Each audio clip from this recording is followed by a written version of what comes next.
ഈ ഫംഗ്ഷന് വേണ്ടി കൺവേർട്ട് ചെയ്യാനായിട്ടുള്ള മിനറൽസും വിറ്റമിൻസും ഉണ്ടാവണം. നമ്മൾ ഉറങ്ങാതിരിക്കുക അല്ലെങ്കിൽ ഉറക്കം ഇത് ചെയ്യുമ്പോഴത്തേക്കും അതിനനുസരിച്ചുള്ള ഹോർമോൺസ് വർക്ക് ചെയ്യും. ആ ഹോർമോൺസിനെല്ലാം വിറ്റമിൻസും മിനറൽസും ഒക്കെ ആവശ്യമാണ്.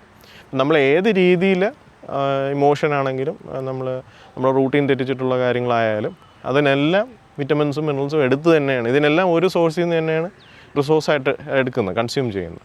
അപ്പോൾ അത്രയും ഇത് കുറവായിരിക്കും നെക്സ്റ്റ് ഡേ. അതുകൊണ്ടാണ് നിങ്ങൾക്ക് നന്നായിട്ട് പെർഫോം ചെയ്യാൻ പറ്റാത്തത്.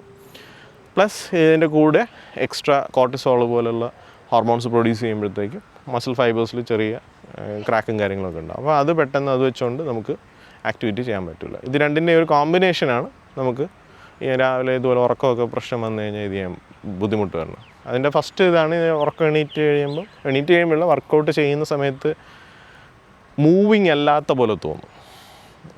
കാലൊക്കെ എടുത്ത് ഇങ്ങനെ മടക്കുമ്പോൾ മൂവിങ് അല്ലാത്ത പോലെ തോന്നും. അതിൻ്റെ കാരണം എന്ന് വെച്ചാൽ സഡൻലി അവിടെ അത്രയും അളവിൽ വിറ്റമിൻസും മിനറൽസും ആ മൂവ്മെൻറ്റ് ചെയ്യാനുള്ള അത്രയും പ്രൊഡ്യൂസ് ചെയ്യുന്നില്ല, അല്ലെങ്കിൽ അത് ഡിസ്ട്രിബ്യൂട്ട് ചെയ്യുന്നില്ല. അതുകൊണ്ടാണ് അത് ഫങ്ഷൻ ചെയ്യുന്നത്.